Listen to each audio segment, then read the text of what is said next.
Hey YouTube, tldw here. We finished our mirror challenge. Today is day 9, I believe, with 3 days, 19 hours played. Doing very minimal crafting, just crafting like my own chess piece. Basically, that's all I really did. We've got another 5x here and another like 20x or so in chaos. We've got a lot of stash tabs that I was kind of too lazy to sort through at the end, and then we've also got some other stuff worth quite a bit of money in here. But yeah, I'm just going to talk about my journey. So day 1 is all about setup. Day 1 is about getting to the region you want. This league, what's really good is Haywork essences. You can sell those in bulk. Rituals are also a decent amount of money. For your last node, you can run either Sacred Grove or Heart or June. I think that getting June missions is really valuable, so you can bank those up. Maybe early on in the league, people don't necessarily want the crazy Watcher's Eye, or not the Watcher's Eye, but the crazy Cluster Jewels. So in that case, you can just bank June missions, use them in Valdos, and sell Isling 4 with Katarina on top of the Diplomatic. Demos links to the gifted sub.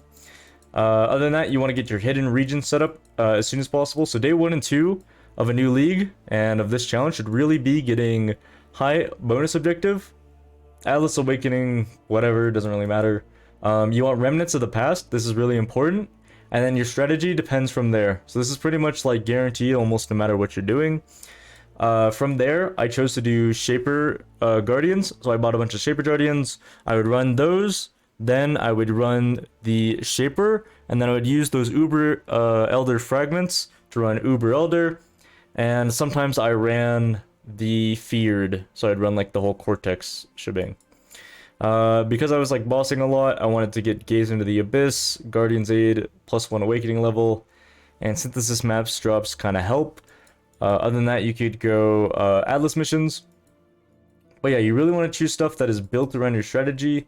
There's many other strategies, so like day 1, you can go for Timeless Winters and like the Monoliths and try to get some straight up emblems in New Vastir. You can do the same in Lex Proxima, trying to get Breach Stones. I dislike both of these nodes, however, because you have to do a lot of pickup of a lot of splinters, so I'm not doing any of that. Lexajoris, you can go find samples, escaped experiment, and you can actually make a little bit of money off of Metamorph Scarabs. And yeah, so just detailing my journey, that was pretty much all the bossing I did. As far as maps are concerned, you can go ahead and Google PoE Horizon cheat sheet for whatever league you're in. That was the way that I was able to get so much Atlas completion done. So like, you can only Horizon Orb maps into natural maps that tier. So if I look at my map tab, you'll see, okay, well you can't see, but there's only like 2 of these T7s that these can roll into. So if I just take a bunch of Horizons, you'll see Waterways, Dark Forest, Waterways, Dark Forest, Waterways, Dark Forest, because there's only 2.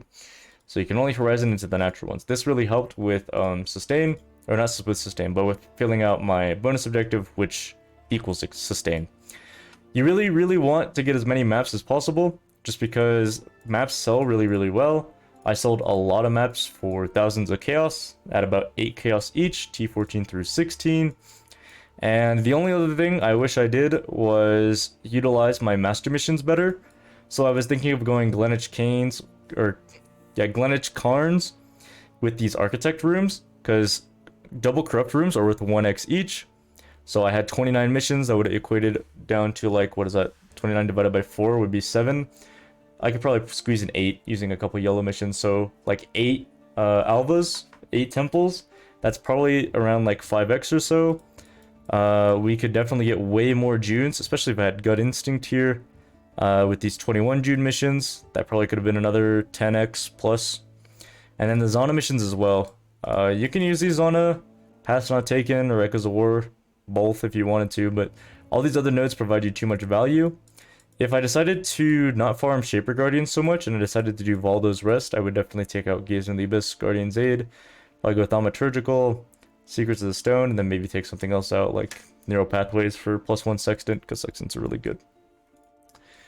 But yeah, the best way you can make currency is just by having a plan and sticking to that plan.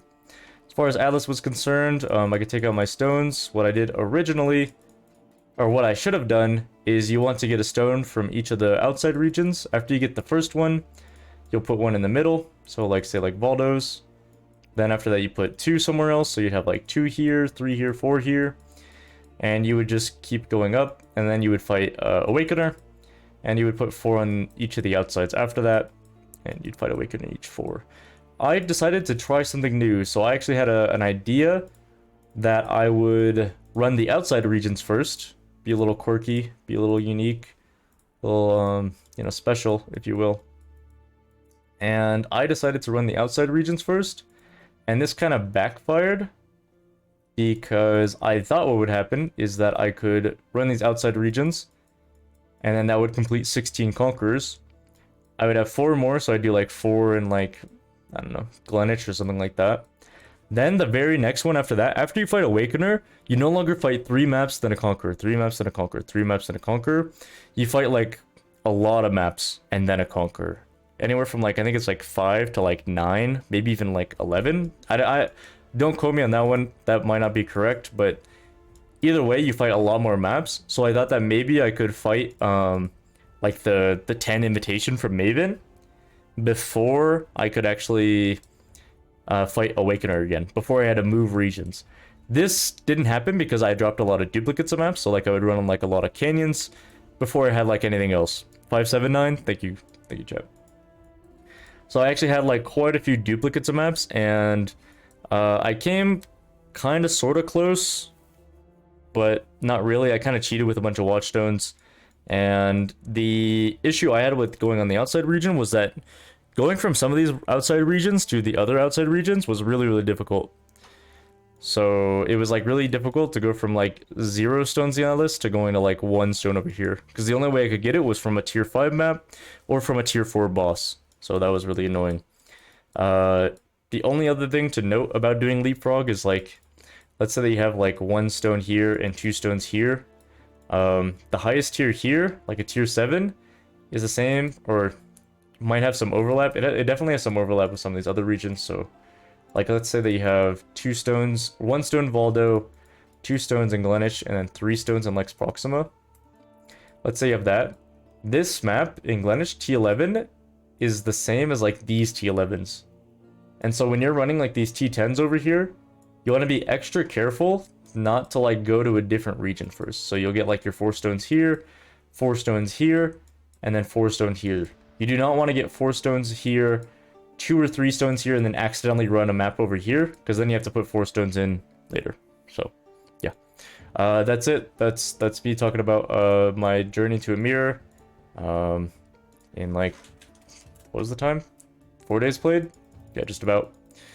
But yeah, guys. Oh, actually, I wanted to talk about the dump tabs. So I have like 3 dump tabs, as you can see, full of mostly shaper items. There's actually a decent amount of other random stuff in here. And the way that I do this is I sort them once I feel like I need more currency, or once I have some spare time. I would really like to watch some TV, but I've pretty much done almost the entire challenge on stream. I did like some shaper sets while watching Invincible. Pretty decent show. I liked it. Maybe not worth the hype. A few other tricks I can show you is I would gather up all the rings. So I would say like all these rings, the non-shaper rings that is. I would be way too lazy to ID them. So I would ID these, and then without even looking at them, I would throw them in some tab, and I would just price the tab at like 32 chaos.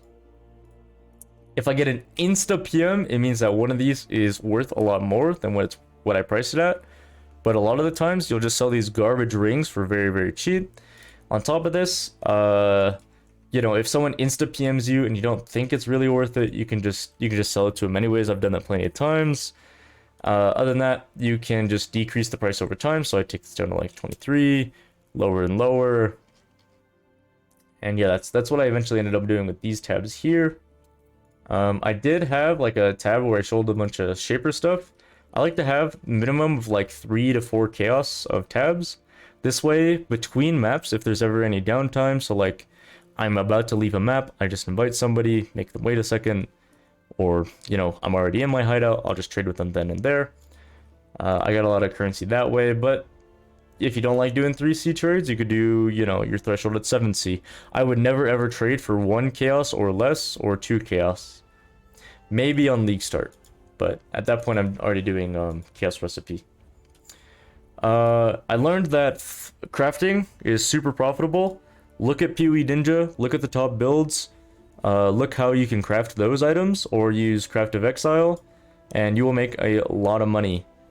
Like a lot of money. The only reason why I don't do that is because I don't find it particularly fun, and this league items sold pretty slowly, I would say, so I was kind of worried that some items wouldn't exactly sell. Don't think I'm missing anything other than that. The only other thing, I guess, would be that I didn't sell blueprints properly, or any of my contracts. What I wanted to do with my contracts was take them over to TFT Discord and sell them in bulk, but I didn't want to sort through them, so I decided not to do that. Anyways, guys, that's it. I'm finished with my mirror from scratch challenge. We got it on day 9, and we're gonna go back to race practice now. So we're gonna focus mostly on racing and providing some more YouTube content for you guys in the future. Bye, everyone. Bye.